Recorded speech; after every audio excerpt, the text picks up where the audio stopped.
Irmãos queridos, boa noite. O texto para o qual eu gostaria de chamar a atenção de vocês encontra-se no Evangelho de Mateus, capítulo 9, verso 35.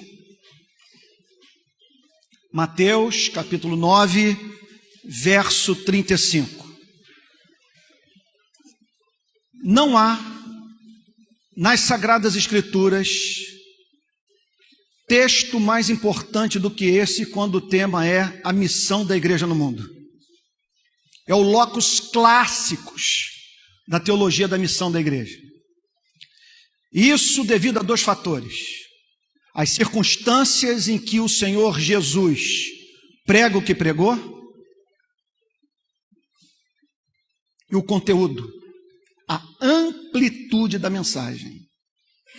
E a passagem começa por descrever o ministério itinerante do nosso Salvador. E percorria Jesus todas as cidades e povoados. Portanto, ele não restringia o seu ministério ao templo nem à sinagoga. Ele é encontrado nas ruas, nas esquinas, com a lama do caminho grudada na sola do seu sapato, vamos assim dizer. E, segundo o Novo Testamento, em contato especial, prioritário com os oprimidos, com os pobres, com os enlutados, com os doentes. Essa passagem tem sido fonte de consolação para a minha vida e hoje é o principal vetor do meu ministério.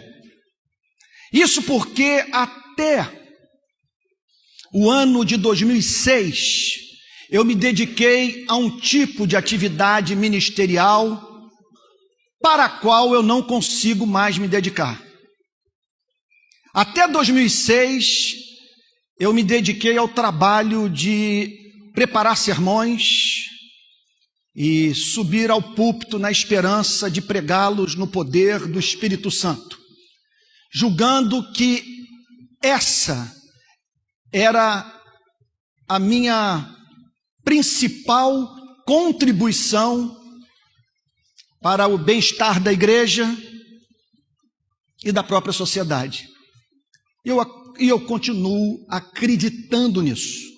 Contudo, o que eu não consigo mais é conduzir o meu ministério tendo apenas como referência homens que se dedicam exclusivamente à atividade do templo.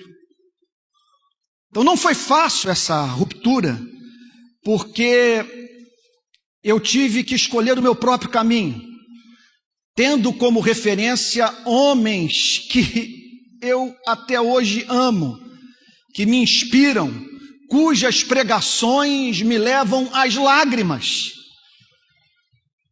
Então, João Calvino, em Genebra, expondo verso por verso as Sagradas Escrituras. John Stott, na igreja de All Souls, no centro de Londres, ou Spurgeon, no Tabernáculo Metropolitano, em Londres. Ou o grande, para o meu gosto, o maior pregador do século XX, o congregacional Martin Lloyd Jones, na Capela de Westminster. Voltando alguns séculos, Jonathan Edwards, na Igreja Congregacional de Northampton.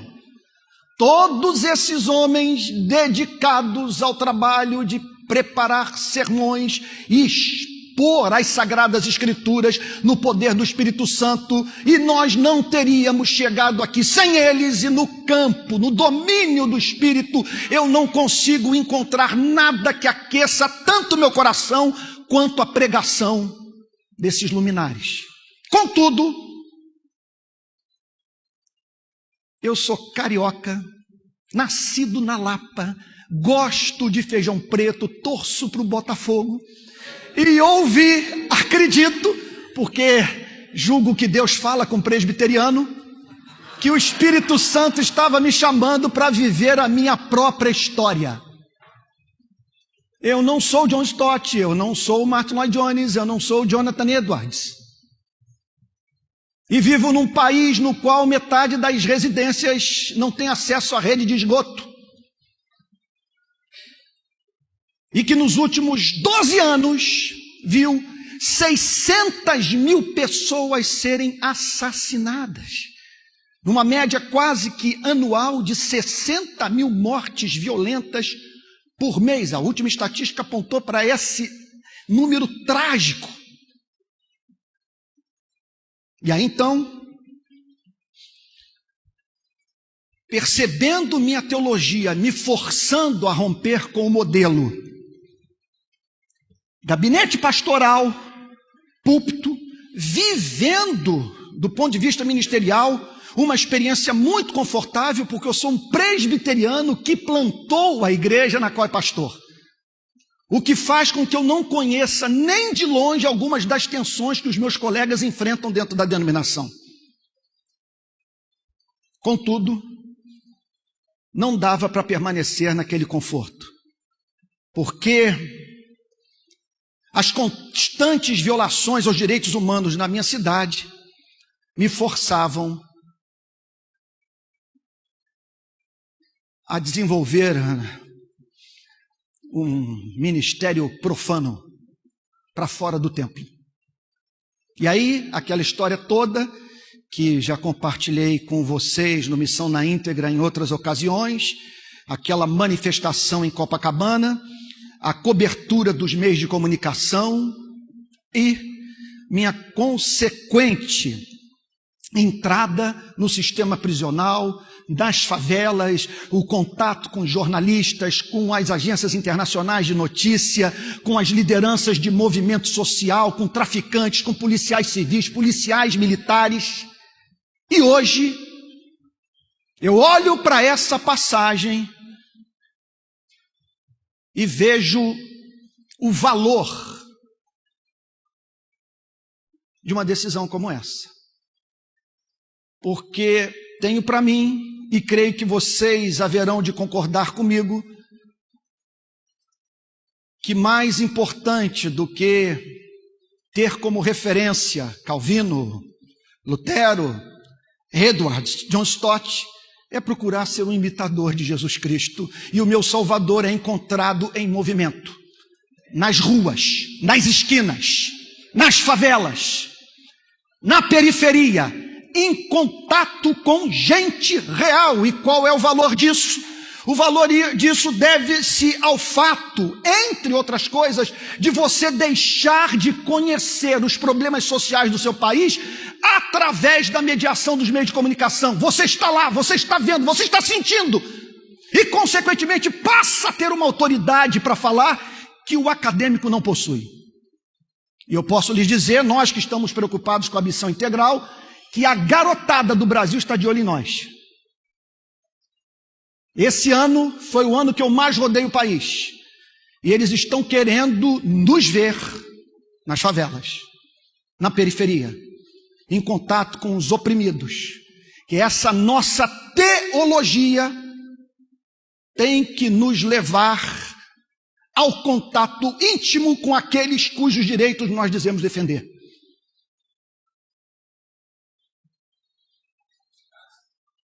E percorria Jesus todas as cidades e povoados. O que significa, portanto, que sua pregação não é mais pautada tão somente pela Veja, pela Folha, pelo Estadão, pelo Globo. Sua pregação passa a ser pautada pelas perguntas concretas e reais que pessoas com as quais você mantém contato têm feito, de maneira que isso possibilita você responder às questões que as pessoas estão fazendo.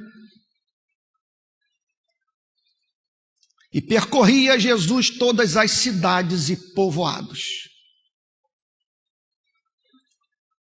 se dedicando a 3 tarefas: ensinando nas sinagogas, pregando o evangelho do reino e curando toda sorte de doença e enfermidade. O Senhor Jesus ensinava a Torá, tratava de apresentar o seu sentido mais profundo e o quanto ela apontava para a sua própria vida. Ali,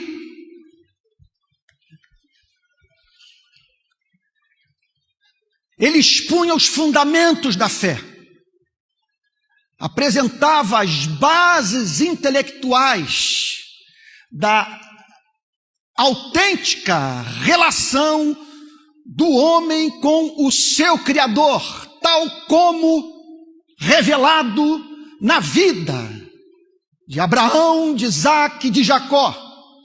Ministério de ensino, que corresponde, sendo assim, o atendimento de uma necessidade humana, porque parte dos nossos problemas tem a ver com o fato de que nossa cabeça foi formatada pelo pecado e que, portanto, por amor, a igreja deve se dedicar à tarefa de desconstruir essa forma de ver a vida que não tem como pressuposto maior o amor desse Deus doce e descomplicado revelado por Jesus Cristo no Evangelho. Então, o ministério de ensino envolve apologética, envolve tratar das questões referentes aos fundamentos, às bases intelectuais da fé em nosso Senhor e Salvador Jesus Cristo. Significa também tomar o que passou por uma experiência real de novo nascimento e o discipular, tratando assim de mostrar as implicações práticas desta fé.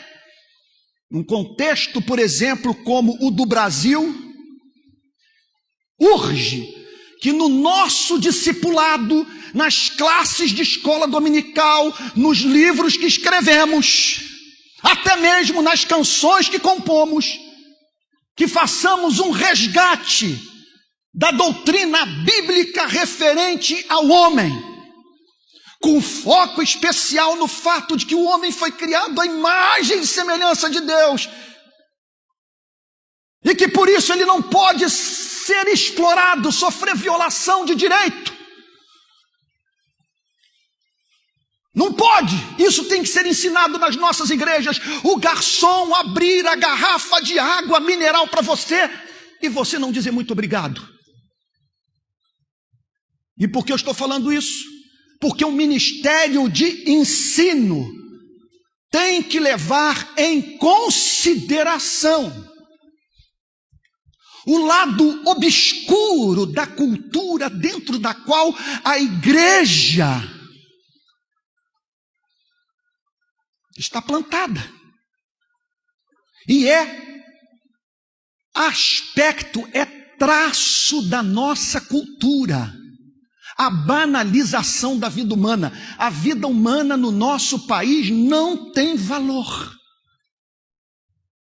E urge, portanto, que no ministério de ensino, no ministério de discipulado, quando nós estamos na sinagoga, para estudar o Antigo e o Novo Testamento, que nós falemos das implicações práticas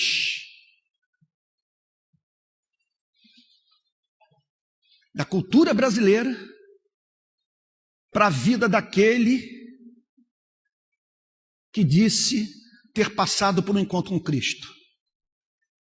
Repito, formulando melhor a frase, nas nossas classes de escola dominical, nas ocasiões em que nos reunimos para estudar esse livro, nós precisamos apresentar as implicações práticas desta fé para os gravíssimos problemas que encontramos nesse país no campo dos direitos humanos. Gente, é sintomático acontecer o que aconteceu em Manaus, cerca de 40 pessoas serem executadas pela polícia em Manaus não parar. É sintomático, no decurso de 9 meses, 5 crianças serem mortas na minha cidade em operação policial e o Rio de Janeiro não parar. É sintomático da nossa cultura acontecer o que aconteceu em Osasco, em São Paulo, e São Paulo não parar. 19 pessoas mortas por mascarados, das quais 13 não tinham antecedente criminal, e os que tinham antecedente criminal envolvidos com crimes chamados de leves, ou seja, pessoas cuja vida não representa nenhuma ameaça à ordem pública.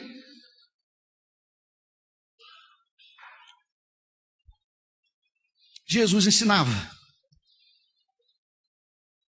O texto diz que o Senhor Jesus pregava, que é diferente de ensinar. São palavras que se complementam, mas que têm sentidos significativamente diferentes. Pregar é se levantar como um arauto. Pregar é atender à principal necessidade humana, que é a de reconciliação com o Criador único dos céus e da terra. Pregar é proclamar Jesus Cristo e este crucificado. O que significa que um homem pode passar um ano inteiro num púlpito como esse, pregando fielmente a Bíblia, sem pregar o Evangelho. Uma coisa é pregar a Bíblia, outra coisa é pregar o Evangelho. Pregar sobre Davi e Golias não é pregar o Evangelho. Pregar o Evangelho é ajudar o mundo a entender, no poder do Espírito Santo, que Deus amou de modo tão ardente o homem, que enviou o seu Filho unigênito para que todo aquele que nele crê não pereça, mas tenha vida eterna. Isso vai demandar da igreja uma grande sensibilidade ao sentido neotestamentário da palavra pecado. Porque hoje, o que nós temos na cabeça da maior parte da população é uma caricatura, que tem feito, portanto, com que milhões e milhões de pessoas não se sintam na necessidade de ter um encontro com alguém que as salve dos seus pecados. Porque pecado para nós está associado a algumas práticas que muitos ateus e agnósticos não estão envolvidos. Na nossa cabeça é fumar, ter sexo fora do casamento e se embriagar. Na Bíblia, contudo, pecado é não amar. É não amar a Deus. É não amar ao próximo com o amor que nós temos por nós mesmos. É banalizar os céus. É tratar com indiferença aquele que sustenta o nosso batimento cardíaco e ignorar a dor do próximo. E isso a Bíblia diz que é feio. Porque não amar significa viver a vida que o próprio Deus não vive. E porque Ele é santo, santo, santo, Ele não pode tolerar tamanha contradição. Tamanha afronta a sua santidade e comportamento que inviabiliza a vida em sociedade. E é quando nós ajudamos o pecador a entender que nós, seres humanos, somos viciados em nós mesmos, que não há um terceiro mandamento na Bíblia: amar a Deus, amar o próximo e amar a nós mesmos, porque não há texto das Sagradas Escrituras que nos ensine a amar a nós mesmos, porque Jesus Cristo, como afirma John Stott, parte do pressuposto que nós somos loucos de amor por nós mesmos e por isso nós mentimos muito. E passamos por cima do direito do próximo. Pregar, portanto, significa anunciar a existência, repito, desse Deus doce e descomplicado, que em vez de derramar a sua ira in totum sobre a humanidade, desvia a justa manifestação da sua indignação santa do homem, punindo os nossos pecados na pessoa bendita de nosso Senhor e Salvador Jesus Cristo. É uma história absolutamente original, porque em todas as religiões o homem é apresentado trazendo uma oferta nas mãos para aplacar a ira da divindade. No Evangelho, Deus é o ofertante e chama homens e mulheres para se arrependerem dos seus pecados e mediante um sinto muito e a fé em Jesus Cristo, se reconciliarem com Deus contra quem pecaram. Amados irmãos, que todos nós que temos preocupação com o cumprimento dessa chamada missão integral,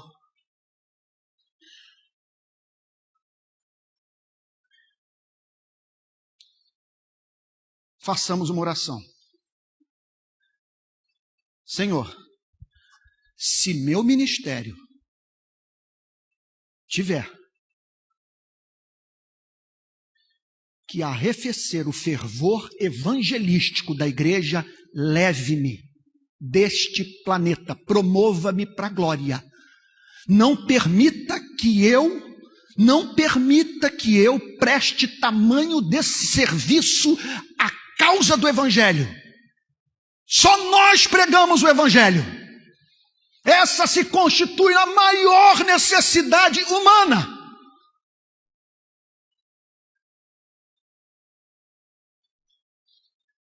E tenho para mim que essa é a grande razão pela qual, nesse país, nós temos acesso ao testemunho de igrejas espetaculares, cujos cultos estão se aproximando, em termos de qualidade, do padrão global, do padrão TV Globo, em algumas igrejas, por exemplo, em alguns encontros nesse país. Esse ano vivi muito essa experiência. Tem agora um fogo que sai do canto, uma fumaça, não sei bem o que é aquilo, parece que é gelo seco, e eu já subo ao púlpito tendo que me desvencilhar daquele fog. Mas não é o fog pentecostal, não é o poder de Deus, não há transcendência, há telões maravilhosos, bandas muito bem ensaiadas, show, mas o paralítico não anda, o cego não recobre a visão, não há batismo com o Espírito Santo. E qual é o motivo? Nós estamos falhando no essencial, estamos deixando de pregar a mensagem que Deus mais honra, que é o anúncio de Jesus Cristo espancado, surrado, posto no madeiro, morto, sepultado, ressurreto e assunto aos céus. O Evangelho. O Evangelho.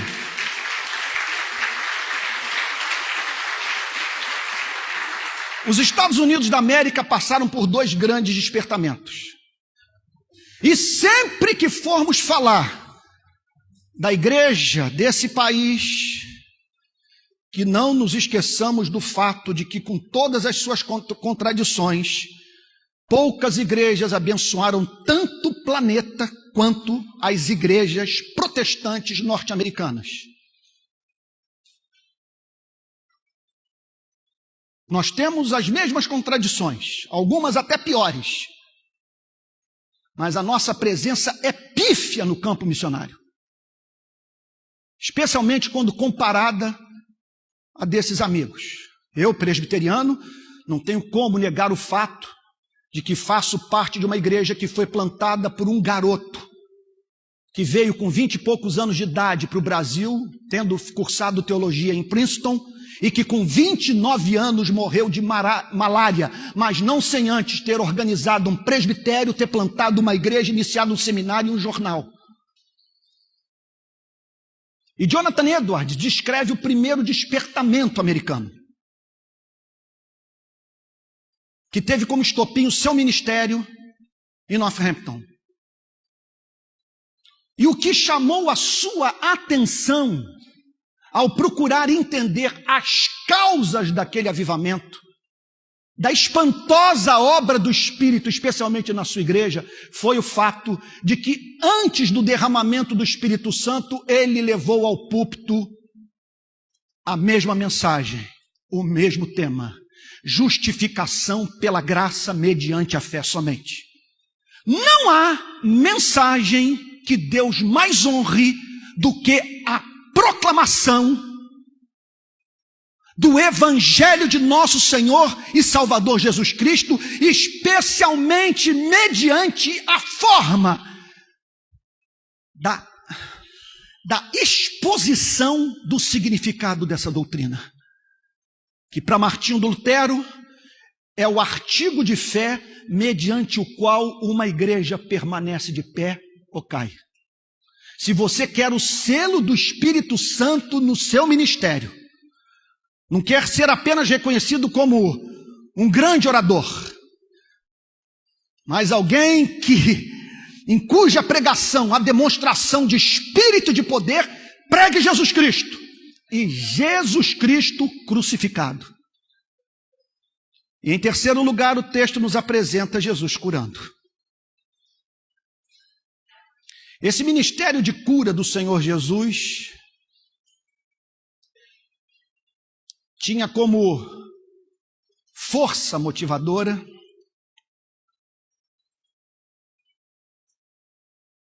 três grandes preocupações da Trindade.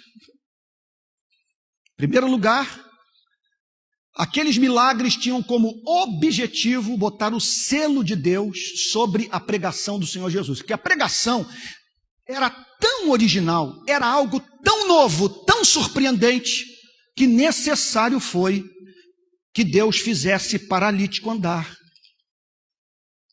surdo voltar a ouvir, morto até mesmo ressuscitar, a fim de que o seu selo fosse posto sobre a pregação do Senhor Jesus e dos apóstolos. Por isso nós não temos mais essa incidência de milagre da história subsequente da igreja. Essa é a grande explicação teológica para o fato de que há uma enorme concentração dessas operações extraordinárias no primeiro século que nunca mais se repetiram na mesma extensão. Ora, meus irmãos, aquela história da parábola do filho pródigo, o menino perde a herança, gasta tudo, eu não me canso de contar essa história, gasta tudo o que tem com meretrizes, sua vida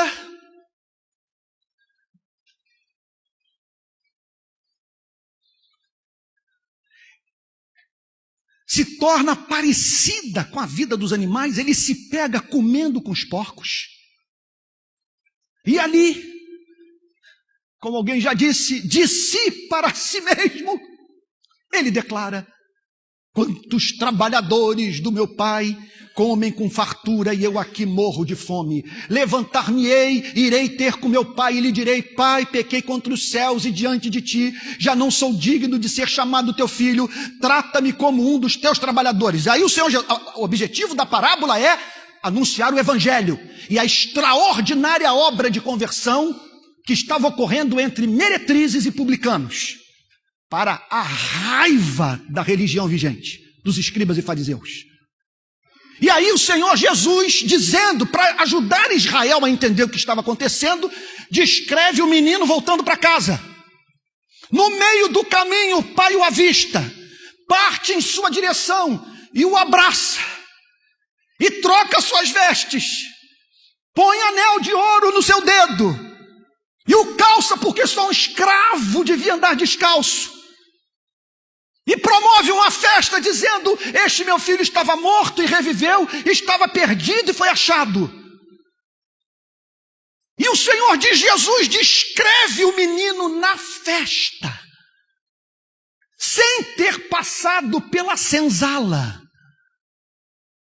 participando da celebração como se nada tivesse acontecido. O irmão mais velho falando, a lei, a consciência humana, a religião, o diabo, o inferno inteiro falando, e ele com os ouvidos apenas abertos para o Pai, na maior cara de pau. E o Senhor Jesus dizendo: quem não tiver essa cara de pau não vai entrar no reino dos céus. E o paralítico andava, o cego voltava a enxergar, o morto ressuscitava, e dos altos céus o Pai dizia: assim é o meu amor pelo homem. Não considero cara de pau aquele que volta para casa com lágrimas de arrependimento, confiando mais na minha misericórdia do que na sua inocência. Então esses milagres ocorriam como selo sobre a pregação do Senhor Jesus e dos apóstolos. Eram expressões de amor também. Jesus curava aquela gente movido por compaixão. E os milagres serviam de ponte evangelística. O que significa, portanto, que onde quer que vejamos gente atrofiada, sem condição de interpretar texto, limitada, seja por motivos culturais, psicológicos, políticos, a igreja deve se levantar com o seu ministério de cura, não tolerando que homens e mulheres não vivam à altura da beleza da imagem e semelhança de Deus que carregam. Esse é o nosso chamado. Por isso, uma missão integral, que não tolera homens e mulheres comendo a comida sem sentir o sabor, porque não tem ninguém no universo para poder dizer muito obrigado. E que também, uma igreja que não tolera homens e mulheres impedidos de fazer tecnologia, ciência, produzir obras de arte, redigir trabalhos literários, por ter suas faculdades atrofiadas pela injustiça desse mundo, pelos dramas com os quais convivemos muitas vezes, desde as experiências vividas na primeira infância. Ensinar, pregar e curar. Por isso essa passagem é a mais importante de todas as escrituras sagradas quando o tema é missão da igreja. Não há nada mais abrangente. A partir da experiência do próprio Cristo, tendo Cristo como paradigma e um Cristo que não vivia dentro de uma estufa chamada templo, que é encontrado nas ruas, que é encontrado em Osasco, em Barueri, na Rocinha, no Jacarezinho, no sertão, anunciando o evangelho revelado pelo Pai, que no seu amor, através do seu único filho, chama homens e mulheres para basearem sua relação com ele em graça, não em desempenho. Aquilo que a passagem passa a falar é coisa tão sublime que, de certa forma, nenhum de nós deveria ler o verso 36 sem estar de joelho.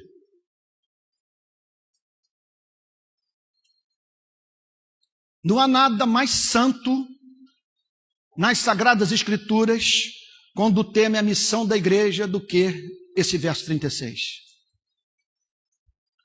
Vendo ele as multidões, veja só, não é vendo judeus dentro de uma sinagoga ou adoradores no templo, correndo às vilas, às aldeias, em contato com famintos, com oprimidos, com doentes, com endemoniados, vendo ele as multidões, compadeceu-se delas porque estavam aflitas e exaustas como ovelhas que não têm pastor. Não há na Bíblia descrição mais precisa sobre a forma de Jesus Cristo ver a humanidade, aquilo que poderíamos chamar de condição humana, do que essa. O que o Evangelho está dizendo é que a condição humana é trágica. E Jesus Cristo é apresentado nessa passagem como quem experimenta dores empáticas por se deparar com um mundo no qual homens e mulheres estão cansados, sobrecarregados, aflitos e sem proteção, sem direção, sem cuidado. Suas vidas mais podem ser comparadas à vida de ovelhas aflitas e exaustas sem pastor.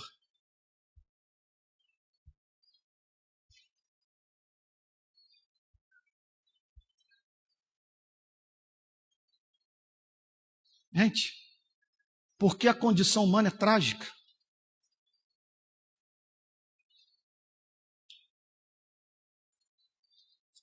Aqui estamos todos nós, vivendo, caminhando, como diz, andando. Mais alguns verões, mais alguns invernos, mais algumas primaveras, mais alguns outonos. Todos os que se encontram aqui, todos os habitantes de Recife vão se deparar com uma muralha intransponível.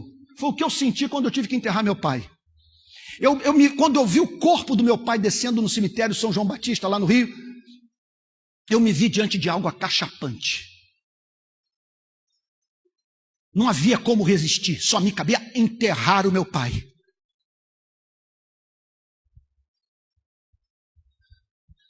Está se aproximando o tempo. E esse que é o problema. A vida é dura, curta e incerta. O tempo é o bem mais precioso que nós temos. Porque, como diz o grande Edwards, a nossa felicidade nesta vida e na vindoura depende do aproveitamento do tempo. E é um bem escasso e ninguém sabe o quão escasso é em sua vida. Está chegando o momento em que nós, todos os que aqui se encontram, teremos que nos separar de tudo que amamos. Pode ser que o amor da sua vida venha cair nos braços de outro. Outros também vão morar em sua casa, vestir sua roupa. E essa semana conversava com um médico do Rio. Ele disse o seguinte: é assim que eu me sinto em relação à vida. É o desejo de nunca ter nascido. Agora, você imagina uma pessoa que teve contato com a angst, com essa angústia existencial, que sentiu a sua fragilidade, que compreendeu as palavras do livro de Jó: o homem nascido da mulher vive breve tempo, cheio de inquietação, nasce como a flor e murcha, foge como a sombra e não permanece. Essa mesma pessoa, sujeita a um processo inexorável de envelhecimento e morte, caminhando para o túmulo, ter que lidar com sistemas políticos, econômicos injustos, com relações trabalhistas de exploração. Porque nós não conseguimos nos amar, nós somos perversos. A luz veio ao mundo, acabei de ler isso no avião, e os homens amaram mais as trevas do que a luz. Isso é empiricamente comprovável.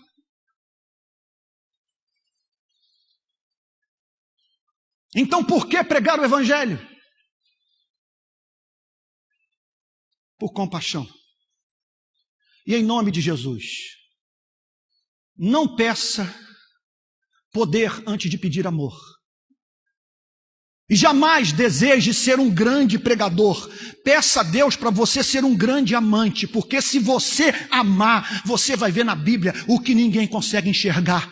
As pessoas vão te ouvir e vão dizer: ele não prega como os escribas e fariseus. A originalidade, a graça, o rosto comunica.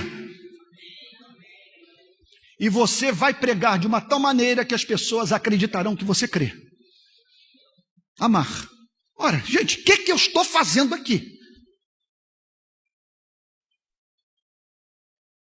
Por que aceitar o convite do meu amigo Ariovaldo Ramos, que insiste em confiar em mim e investir no meu ministério, abrindo essa porta extraordinária de um dos trabalhos mais relevantes, acredito, hoje, no atual contexto do protestantismo brasileiro. Gente, eu peguei o avião, saí da minha casa, vim para cá porque eu devo ter um mínimo de amor pela igreja.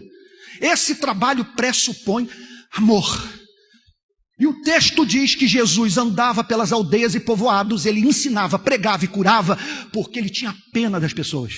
É isso. Ou compaixão, ou misericórdia. É esse o sentimento que dá legitimidade ao nosso ministério. Agora vejam só. Aqui está um momento sagrado. Há certas coisas na Bíblia que nós devemos ouvir de joelhos. E eu diria o seguinte, com especial temor, em razão das circunstâncias em que certas afirmações foram feitas. Eu tenho para mim que Mateus, aqui uma interpretação livre do texto, Mateus só pôde dizer, compadeceu-se delas porque estavam aflitas e exaustas como ovelhas que não têm pastor, porque ele estava chorando.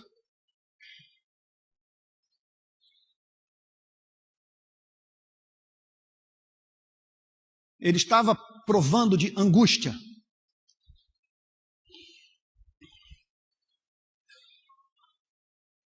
Sofria de empatia. Por isso que nós devemos amá-lo. Por isso que ele é o lírio dos vales, a estrela da manhã. Esse amor pelo homem. E nesse estado de alma, Mateus o descreve no verso 37, desabafando. E ele desabafa com quem? Pergunto a vocês. Com seus discípulos. Ele desabafa com a igreja. Provavelmente com lágrimas nos olhos, ele decide abrir o seu coração com alguém. E decide abrir o seu coração com quem? Com a igreja, porque nós fomos separados entre todos os povos da terra para conhecer o coração de Deus. É de se esperar que nós entendamos a natureza, o conteúdo, o sentido desse desabafo. Portanto, cada missão na íntegra, cada congresso no qual nós nos propomos tratar do tema missão da igreja no mundo, nós devemos entender que durante a entrega da mensagem, a exposição bíblica, Jesus Cristo está abrindo o coração com o seu povo. Isso é santo, gente. Eu me lembro de uma vez que eu vim aqui em Recife, onde eu fiz o meu primeiro curso de seminário teológico no Seminário Presbiteriano do Norte. Foi um período de prova terrível. Saído da praia, surfista, de repente internato no seminário presbiteriano, tendo que provar da chamada ortodoxia morta. Homens falando sobre calvinismo sem lágrimas nos olhos. Eu diria para você o seguinte, sou calvinista, mas me pelo de medo de pessoas que se tornem calvinistas no contato comigo e se aproximem de alguns calvinistas. Sofri muito naquele período. O seminário não oferecia nada. E com exceção de 1 ou 2 professores, o resto era uma lástima, de maneira que eu não vi mais sentido em ficar na cidade e fui embora. Morava num casarão, eu, meu amigo Luiz Vanderlei, Ronaldo Lidório, todos da mesma turma. E ao lado do casarão havia uma árvore, onde eu orava muito. Numa das minhas pregações aqui em Recife, eu pedi para que um missionário da Jocum, não sei se ele se encontra aqui, o Jailton, me levasse ao Seminário Presbiteriano do Norte. Está lá. Vaso Santo, você se lembra do que eu estou falando? Ali. E eu não conseguia parar de chorar. Me lembrando do Ronaldo Lidório, dos meus amigos, ministério lindo da obra da graça de Deus em nossas vidas. E era só gratidão, santo temor, louvor e agradecer a Deus por aquele ano maravilhoso, quando interpretado do ponto que eu me encontro hoje, que era necessário que eu passasse por aquela prova para que Deus revelasse a mim o que se passava em meu coração. Eu chorei muito. Não sei se nós ficamos ali já uns 20 minutos orando. E era 1 hora, só lágrimas. 1 hora orando de joelhos debaixo daquela mangueira, me parece. O Jal em silêncio. Ao término da oração, ele que o viu o tempo todo me acompanhando na súplica, nas ações de graças, eu aos prantos, ali ainda de joelhos, me virei para ele e disse: Jal, obrigado pelo seu silêncio, obrigado por você ter me acompanhado nessa intercessão, Jal. Você me levou a sério. Não banalizou as minhas lágrimas. Ele virou-se para mim e disse o seguinte: Antônio, eu vi que o momento era muito especial para você, eu preferi ficar ao seu lado calado. Tudo isso para dizer o seguinte: não banalize as palavras de um Salvador que se dirige à sua igreja com lágrimas. Então se dirigiu aos seus discípulos. Se a voz de Jesus Cristo não for ouvida aqui, nesse congresso, qual a esperança para o Brasil e para o mundo? Porque que instituição está em condição de se envolver com o ministério de ensinar, pregar e curar? Fale-me de partido político, fale-me de movimento social com um projeto tão encantador, tão holístico, tão libertador como esse. A seara, na verdade, é grande, mas os trabalhadores são poucos. Ele faz uma constatação.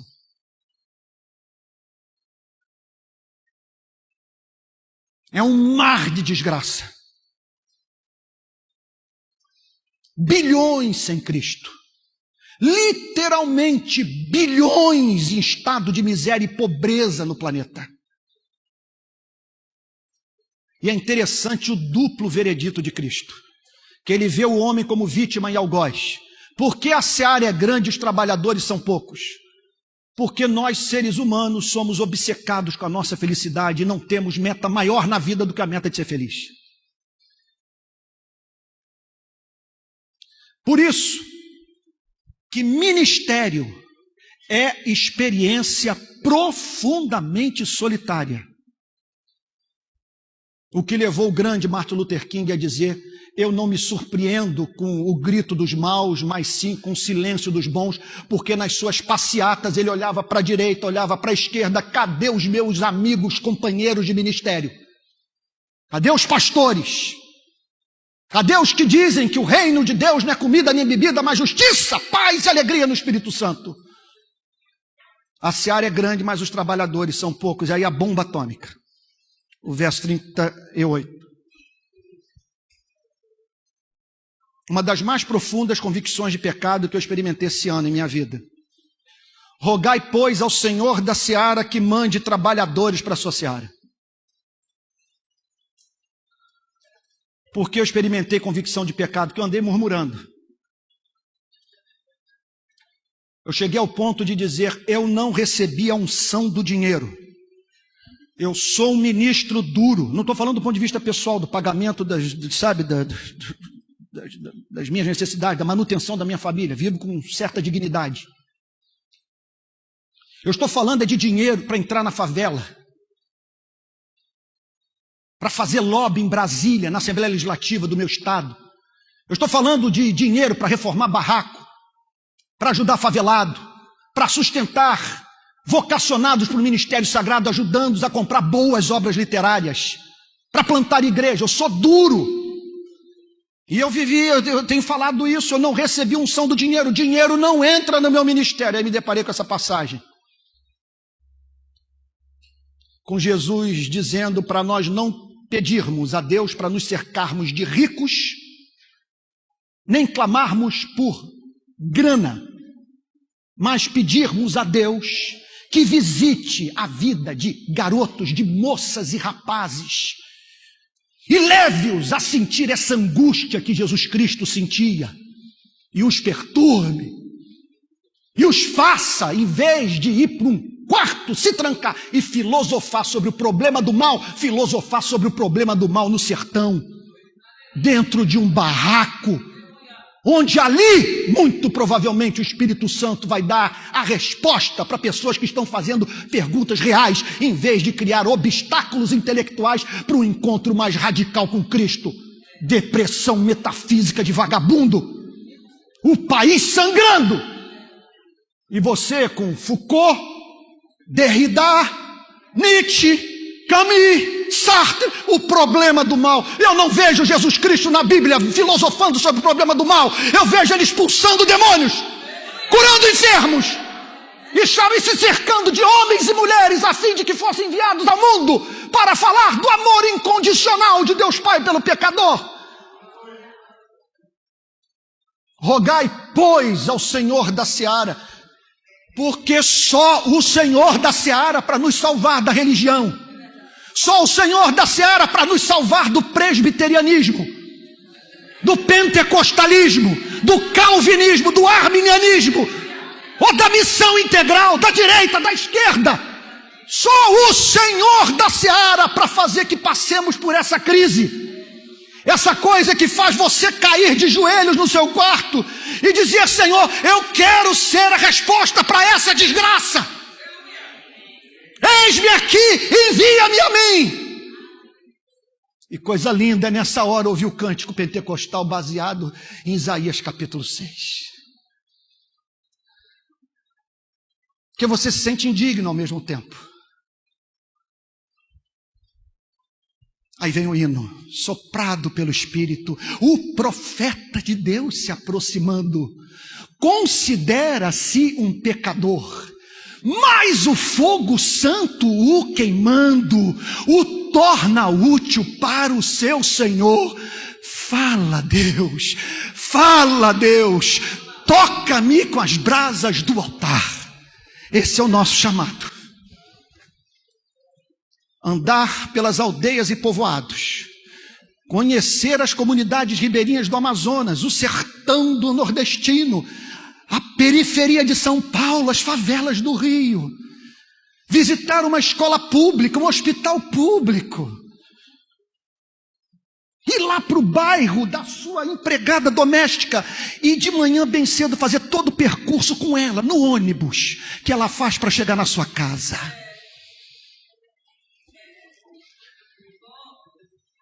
E aí, em contato com essa gente, ensinar, pregar e curar. Mas na força motivacional da compaixão. A partir de uma visão dos problemas da humanidade que seja bíblica. Porque antes fosse apenas luta de classe. O problema é de depois de você transformar o Brasil numa Suécia, por não ter Jesus Cristo em sua vida, ter vontade de morrer. Porque nem só de pão viverá o homem, mas de toda palavra que procede da boca de Deus. São ovelhas aflitas e exaustas, porque elas não têm pastor, elas não têm direção, elas não podem dizer: certamente bondade e misericórdia me seguirão todos os dias da minha vida, e habitarei na casa do Senhor para todo sempre. E ao saber que Deus vê a vida dessa forma, o que fazer? Ouvir o seu desabafo com lágrimas, com santo temor. É o seu Salvador sob profunda carga emocional, esperando que você saiba o que se passa pelo coração de Deus. E aí entender o problema,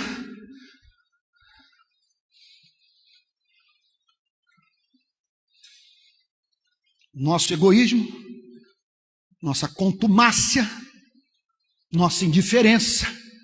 A seara é monumental, porque o homem é egoísta. E orar. Gente, rogando ao dono da seara, não é o bispo vitalício que passa a igreja como herança para os seus filhos. É orar para o Senhor da seara, que envie não vagabundos, almofadinhas. Envie gente que vai envelhecer antes do tempo, porque exerce o ministério movida por amor.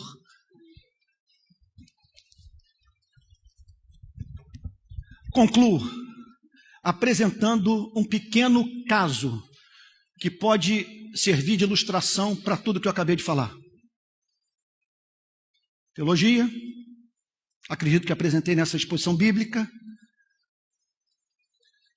Fiz algumas aplicações, agora deixa eu apresentar para vocês que poderíamos chamar de estudo de caso, a ser apresentado em 3 minutos.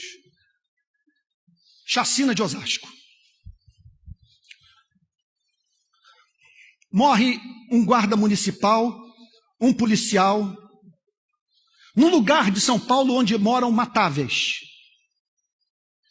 Se você mora na periferia de São Paulo, é negro ou pardo, Sua morte não vai causar comoção, não vai haver investigação, a cidade não vai para a rua. A população não vai para a rua protestar, porque isso é matável. Então, esses homens mascarados, olha lá, no país que foi contra o uso de máscara nas manifestações. Mas matar com máscara, ao arrepio da lei, quem tem antecedente criminal, a classe média ama. Mais de 50% da população brasileira crê na frase bandido bom é bandido morto. Os caras entraram, profissionais, grupo de extermínio. Você vê pelo jeito como eles usaram a pistola. Quem tem antecedente criminal aí? Saíram matando todo mundo. Mataram 19. Entre eles uma menina de 15 anos chamada Letícia, fora os feridos.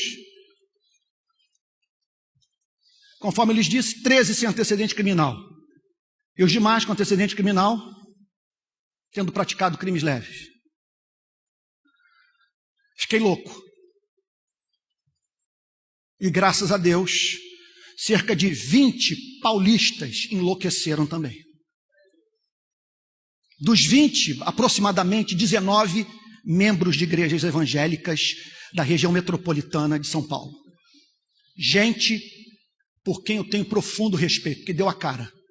O que eles fizeram? Foram para a Avenida Paulista, e eu aqui no Nordeste, que eu estava por aqui, pelo WhatsApp, põe a faixa para cá, põe para a direita, não, tira daí, vem mais para cima, vem mais perto do asfalto, mais perto do asfalto.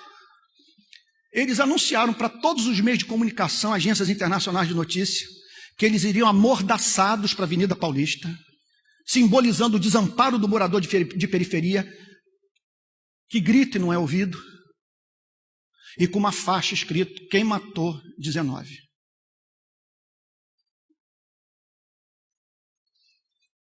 Eu soube não vou dizer o nome,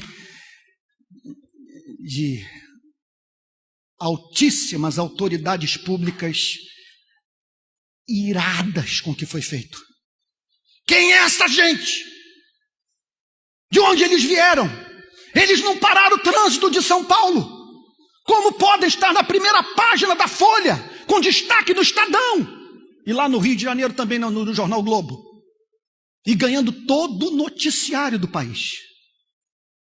Mas a galera não ficou só nessa. Eles fizeram uma outra manifestação, depois fizeram uma terceira. Todas elas com cobertura dos meios de comunicação. Quem matou 19. Na última manifestação, da qual eu pude participar, em que fizemos um rio de sangue em frente ao MASP, já agora com outro cartaz, periferia de São Paulo, sangue, impunidade, medo. Segurando a faixa, todo mundo com máscara neutra, aquele rio de sangue, os nomes das vítimas. Volto para o Rio, na terça-feira, quando quarta-feira de manhã, recebo um e-mail. Alguém entrou no inbox do Rio de Paz, era Dona Antônia, mãe do Jailton, vítima da chacina. Olha, eu acabei de ver a manifestação de vocês na televisão, eu sou mãe de vítima, estou precisando de ajuda. Na quarta-feira de manhã eu liguei para o nosso advogado, João Tancredo, foi presidente da Comissão de Direitos Humanos do OAB do Rio. Tem parente de vítima começando a nos procurar por causa das manifestações. Vão para São Paulo? Antônio, vamos para São Paulo agora. Vamos para São Paulo. Aí fomos para Barueri, fomos para Osasco. Gente, vocês não queiram ir para Barueri e Osasco. Numa das minhas primeiras idas, eu encontrei um rapaz, eu não sabia se ele era da polícia ou se ele era olheiro. E no Rio de Janeiro, quando eu vou, eu tenho uma fonte. Ali eu não tenho fonte nenhuma, não sabia de nada, nem localizar no mapa. Só sabia que aquilo foi uma obscenidade. No maior centro econômico da América Latina. De repente vem um carro branco. O cara para na nossa frente. Até onde eu pude perceber, as 4 pessoas dentro. Eu me virei para o cara, sem saber quem ele era. Meu irmão, que carro é esse? O que você está falando? Meu irmão, eu quero saber que carro é esse. que você perguntou mesmo para mim? Meu irmão, eu quero saber que carro é esse, cara. Eu estou vindo de longe aqui para te dar voz. Que desceram o cerol, desceram o aço aqui. E aqui pessoas morrem. E ninguém grita. Ninguém protesta. Eu não sei se ele estava com o radinho ligado. O carro foi embora. Ele sumiu. E eu só vi as mães nas ruas pedindo para que os filhos se afastassem. Entramos no bar da chacina. O dono do bar virou-se para a gente. Não quero conversa, não quero papo, por favor. Todo mundo para fora. O que vocês tiverem que fazer, fora daqui. Todo mundo de costa. Se vocês virem as fotos, todo mundo de costa para a gente. Aí fui para a casa da dona Antônia. E aí, dona Antônia, como é que é? Ah, meu filho querido. Quando eu tive um AVC em 2010, ele largou o emprego e me levava no colo para a fisioterapia e para o médico. Aí a avó lá de dentro, que está com AVC na cama, eu criei esse menino no meu colo. Dona Antônia tinha filhos? Tinha sim, moço. 3 crianças. O mais novo, de 2 anos, está com raiva de Deus, porque disseram que o pai foi para o céu e Deus não permite ele falar com o pai.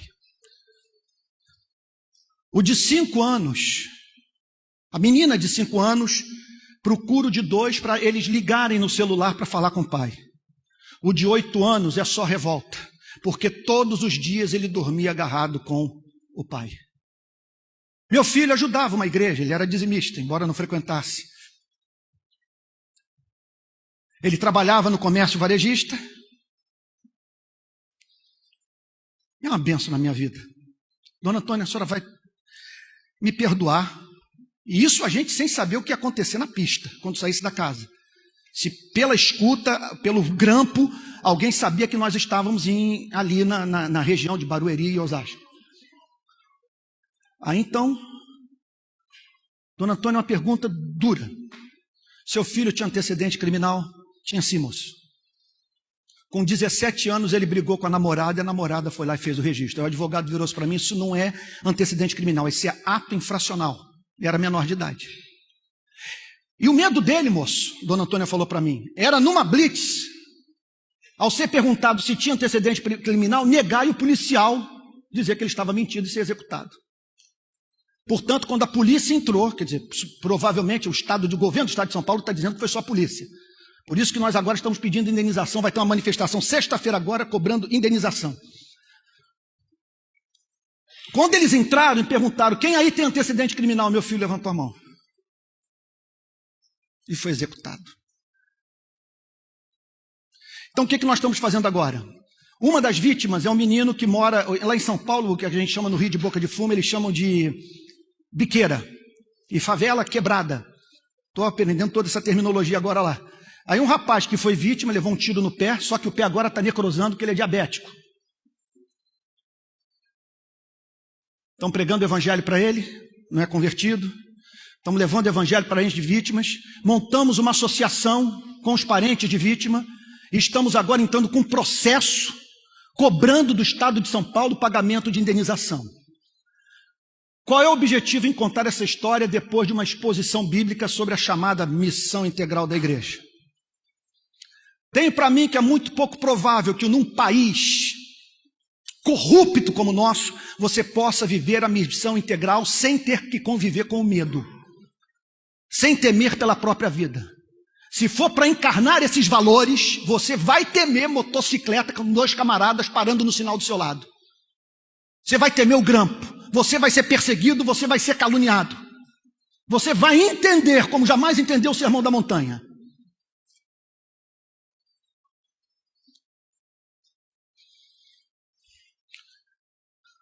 Chamamos para a necessidade da gente gritar, da gente ir para as ruas, para pressionarmos as autoridades públicas, para fazermos justiça, para anunciarmos o evangelho. E dá para fazer tudo isso sem perdermos a nossa identidade, sem deixarmos nos cooptar por partido político, ou pela direita ou pela esquerda, mas vivendo para a glória de Jesus. É para esse cristianismo no qual eu acredito que eu chamo nessa noite em nome de Jesus. Vamos ficar de pé? Vamos orar?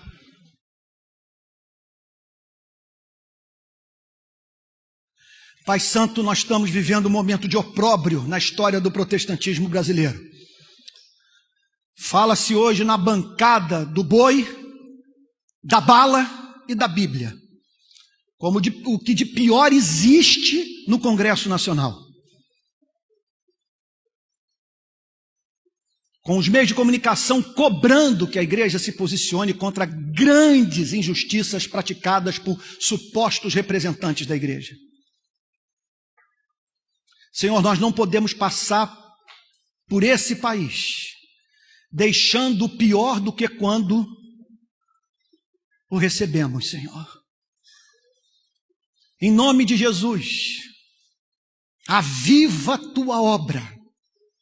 Rasga os céus, dá-nos a experiência pentecostal.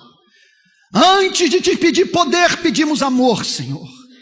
Enche os nossos olhos de lágrimas, dá-nos intrepidez, ajuda-nos a ensinar, pregar, curar, em contato profano, fora do templo, em locais de exclusão, vulnerabilidade e privação, Senhor, com gente real, perto da qual o nosso Salvador é frequentemente encontrado, Senhor, nas narrativas dos evangelhos. Senhor amado, ajude-nos a ter uma visão da complexidade da causa. A condição humana é trágica.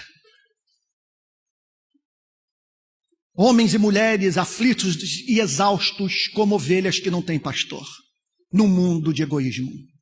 Num mundo em que a própria igreja se recusa a ser sal que é esfregado na carne para que a carne não apodreça. Ajuda-nos a começarmos um movimento de oração nesse país, Senhor.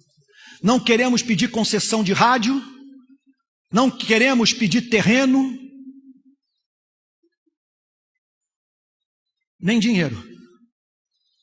Pedimos garotos e moças apaixonados por Cristo, que tiveram uma visão do estado de miséria da humanidade e que se ofereceram a Ti como resposta para a própria oração que estão fazendo. Faz assim, Senhor. É o que pedimos em nome de Jesus, com perdão dos nossos pecados. Amém. Deus abençoe.